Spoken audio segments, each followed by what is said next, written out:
রাস্তাতে একটা ওই লোকের বাড়ি ওই যাবো প্রায় হাফ মাইল রাস্তা ভেতরে দিল্লির মাঝখানে।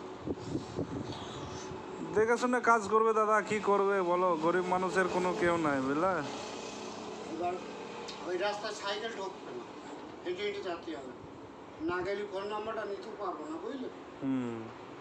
এবার যে কালকে মাছ নিয়ে যাবো, এ খালের রাস্তা যাওয়া যাবে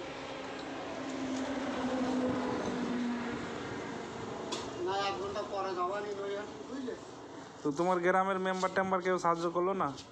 কোনো বাবা তো দিচ্ছিল 10 টাকাতে সাহায্য করবে না, যে তুমি একটা বিপদে পড়েছো, খেটে খাওয়া মানুষ। জিজ্ঞেস করতে না, টিএমসি করে জিজ্ঞেস করলো তারা এখন রাজত্ব। না তুমি দেখো দিন আনো দিন খাও, তুমি তো আর গাড়ি বাড়ি